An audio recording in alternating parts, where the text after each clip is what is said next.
Okay, ready. I'm ready. I'm ready. Oh, okay, Amar.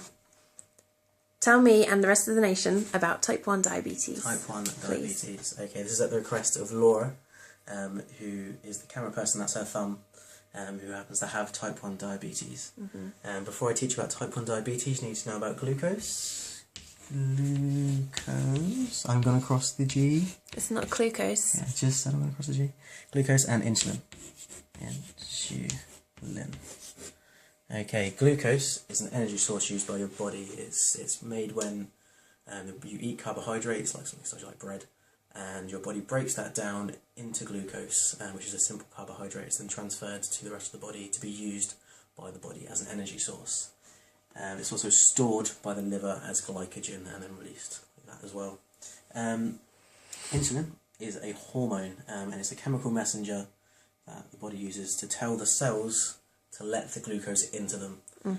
It's kind of, you can imagine it as a key, or a man falling down. A man falling down, yeah. Insulin is a key. Man falling down. A person with diabetes can be in one of 3 stages.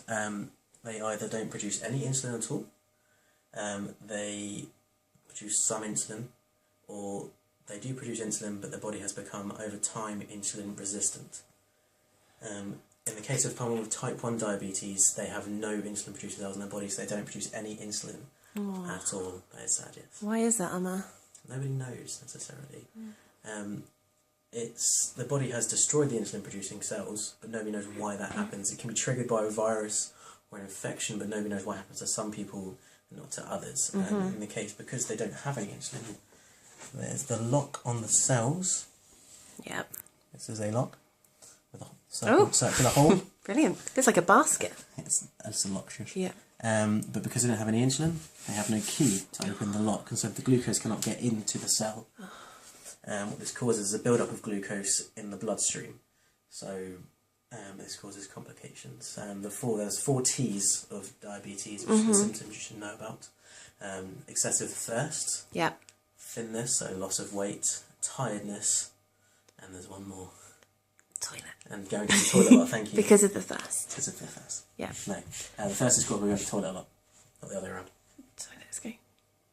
I can't remember what you just said, but carry on. Okay. We know what we mean. It causes a build-up of glucose in the bloodstream. Over time. Stop it. It causes a build-up of glucose in the bloodstream, and this can cause complications like in untreated diabetes, like excessive like thrush and things like that, because there's a build-up of glucose around the genital areas.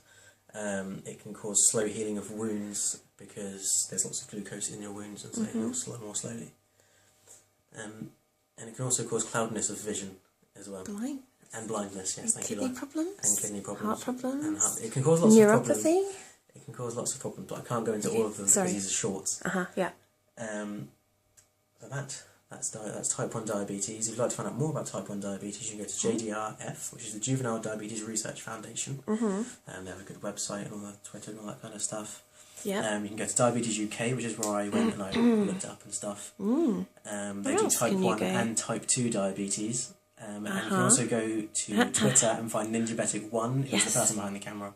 There's lots about diabetes, and also her blog, which is ninjabetic.blogspot.com. Oh, wow. That's a mouthful. Well done. Thanks, Amar. Thanks for educating the nation.